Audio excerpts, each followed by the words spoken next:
Welcome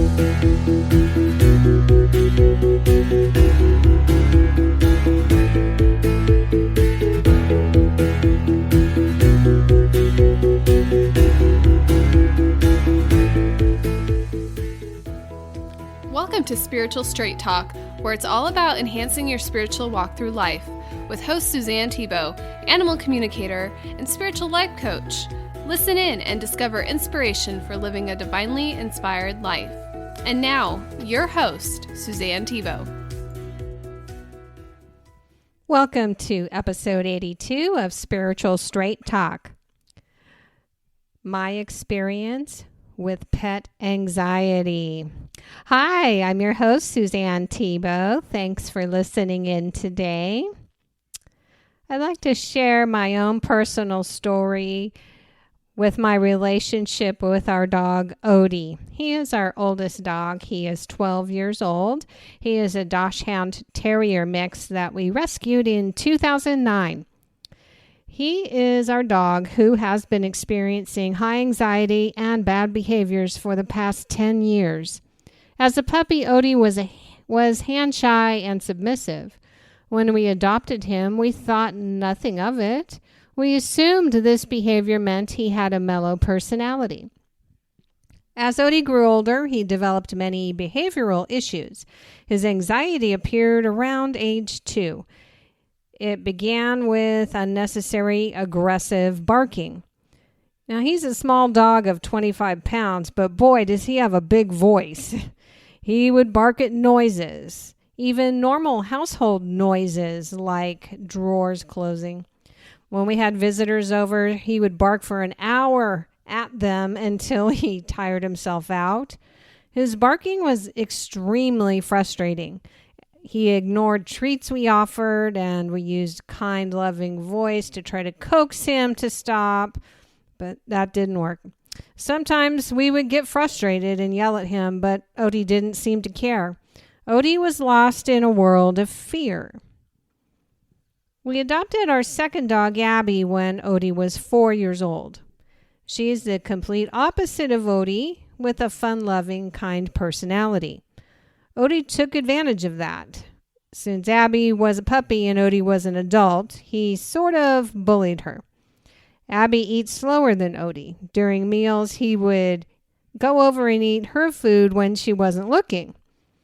That taught us to feed Abby in a different location than Odie, but what it taught Abby was she had to defend her food. Odie would also steal her treats or bones from her that she was chewing on. So then Abby started protecting her things and her food by growling anytime he got close. So he learned to stay away. His bad behavior created her reactive behavior. It was really irritating. Abby also has picked up on his barking behaviors and has become more vocal, unfortunately. I see Abby, though, as a strong, powerful woman who stands up for herself, teaching me to do that too. The third, fourth, and fifth pet family members we adopted were cats. Now, the first kitten we adopted, I did ask Abby and Odie if they would be okay having a cat, and they both said yes. Odie says he tolerates cats but doesn't like them. Abby didn't care. Once our first cat, Lily, arrived, Odie began pee-marking his territory in the house. He literally peed on everything. I purchased a rubber blanket to drape over the couch to try to protect it. For some reason, I was not aware that dog diapers exist. So we had 2 years of Odie peeing in our home on everything until a friend mentioned dog diapers. Today, Odie wears a diaper full time. He's still peeing in the diaper. Can I tell you how sick of pee we are? Oh my goodness. We have tried everything you could think of to help Odie. We hired an in-home behavioral trainer who literally threw a can of beans at him every time he barked. That created even more fear in Odie, so we ended that relationship. We hired another in-home trainer who also did group training who tried desensitization to the doorbell. That didn't work. We've tried vet medication, which made his behaviors worse. Through all of these bad behaviors, we have learned a big, big, big lesson of tolerance. One day, I was meditating and Odie was sleeping next to me. As an empath, I began feeling grief.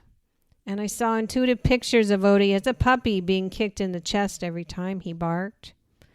Odie was showing me his behaviors stemmed from traumatic abuse as a puppy. I cried tears for him. I forgave him. And then I asked Odie to forgive those who abused him. He did, and he set himself free from the pain of the past. But that did not end his misbehaviors. I began wondering if Odie could be mentally ill. Can pets have mental illness?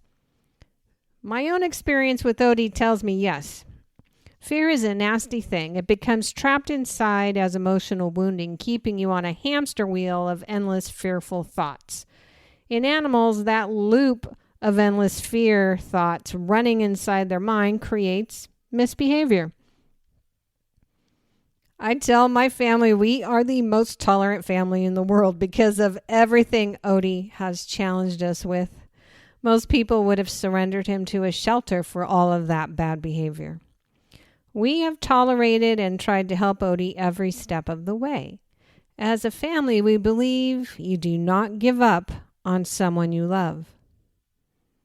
Yes, we do have times where we wish we did not have to deal with it anymore. We have spent thousands of dollars repairing our home, and we are sick and tired of the pee. But we do and are able to move past those feelings because we love Odie and we keep moving forward. Eventually, I found Cbd oil. I did some research and started mixing the oil into Odie's food. I noticed some improvement, so he has been taking Cbd oil for 2 years with pretty good results. Now, my husband is Odie's alpha and Odie's favorite human being.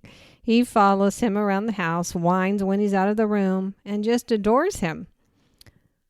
Odie has separation anxiety when Dad is not home, even if another family member is home. On July 4th, 2021, my husband was away from home. This and New Year's Eve are the most difficult holidays in our home with Odie because of the fireworks noise. The vet had prescribed trazodone, which is an anti-anxiety medication we use during holidays with loud noises. Trazodone worked, but only because it sedated him. This year's 4th of July was different. The combination of the nonstop thundering booms in our neighborhood and my husband's absence sent Odie into pure panicked anxiety. He barked incessantly for 2 hours, running around the house, barking at the doors and windows, despite my efforts to calm him. Our neighborhood literally sounded like a war zone. We had all the doors and windows closed. We turned the TV up loud. We had air filters blowing loud, trying to muffle the fireworks noise. The trazodone did not work. I was worried Odie was going to give himself a heart attack. He was so upset. I finally went to bed with the TV and air filters providing noise. Odie jumped up on the bed and laid right next to me. He was physically shaking, unable to calm down. I said a silent prayer for Odie, asking God to intervene and bring him peace, because it felt like Odie was having a nervous breakdown. What do you do when you're at your wit's end and able to help your pet? All I can do now is pray about it, and I believe God is the only one with the power to help Odie. All I have ever wanted for Odie was to live a happy, peaceful life. Instead, he has led a life of endless fear. Things have returned to normal in our household, but Odie has not. We walk our dogs every day. Odie has been lagging behind, stopping and looking around confused. Various noises scare him. He sniffs the air in the backyard and barks. He is not living a peaceful life anymore with the Cbd oil. I felt something happened to him mentally on July 4th and wondered if pets could have a mental nervous breakdown. We took Odie to the vet for his senior wellness exam. I wondered if Odie had developed dementia or was having some sort of cognitive decline. The vet believes Odie developed generalized anxiety, meaning he's afraid of everything, and the vet felt we could up the CBD oil amount to see if it helped. I agreed, as I prefer holistic care over medication. Well, Odie was on the floor listening to my conversation with the vet.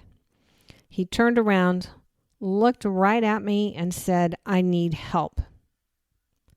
I could see and feel the emotional panic he held inside.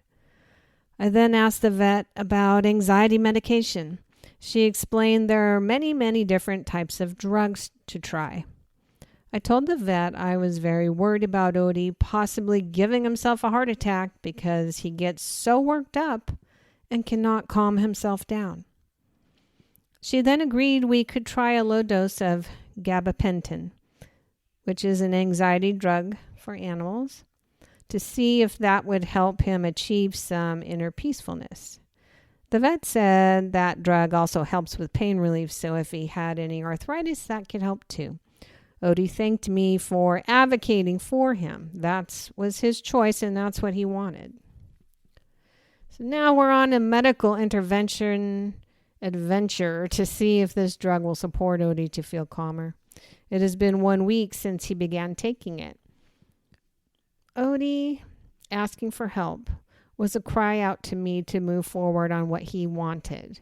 He was telling me in unheard words that holistic things were not strong enough anymore.